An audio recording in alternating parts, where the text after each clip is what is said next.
High ସାଙ୍ଗମାନେ ଜୟ ଜଗନ୍ନାଥ।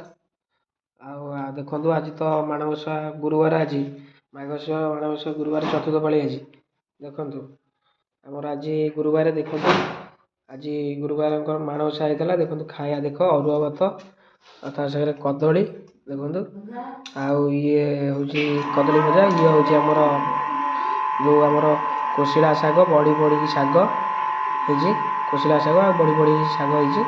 ଆଉ ଇଏ ଦେଖନ୍ତୁ ଖଟା, ଟମାଟର ଖଟା, ଇଏ ହେଉଛି ଆମର ଡାଲମା ଦେଖନ୍ତୁ, ଇଏ ହେଉଛି ଆମର କ୍ଷୀରି। ଆପଣଙ୍କର ସିଆଡ଼େ କ'ଣ କହନ୍ତି ମୁଁ ଜାଣିନି, ଆମର କ୍ଷୀରି କହନ୍ତି ଇଆଡ଼େ। ତାପରେ ଇଏ ଦେଖନ୍ତୁ ଆମର ପିଠା, ଚକୁଳି ପିଠା, ତା ସାଙ୍ଗରେ ଚିତଉ ପିଠା, ଆଉ ତା ତଳକୁ ବି ସେଇ ଚକୁଳି ଦେଖନ୍ତୁ। ଆଉ ଇଏ ଦେଖନ୍ତୁ ଆମର ଖେଚେଡ଼ି ଭୋଗ ସାଙ୍ଗରେ ପୁଣି ଅଛି ଦେଖନ୍ତୁ ଆମର ଇଏ କ'ଣ କହିପାରିବେ, ବରା, ବିରି ବରା, ଇଏ ଦେଖନ୍ତୁ ବରା ପିଠା। ଆଉ ତା ସାଙ୍ଗରେ ବି ଆମର ମଣ୍ଡା ପିଠା ଏଇଠି ଥୁଆ ହେଇଛି ଦେଖନ୍ତୁ, ମଣ୍ଡା ପିଠା। ଆଉ ଭିଡ଼ିଓଟା ଭଲ ଲାଗିଥିଲେ କାହାର ମାଣବସା, ପ୍ଲିଜ୍ ଯାହାର ମାଣବସା ହେଇଥିବେ ଏ ଭିଡ଼ିଓଟାକୁ ଲାଇକ୍ କମେଣ୍ଟ କରନ୍ତୁ, ସେୟାର କରନ୍ତୁ।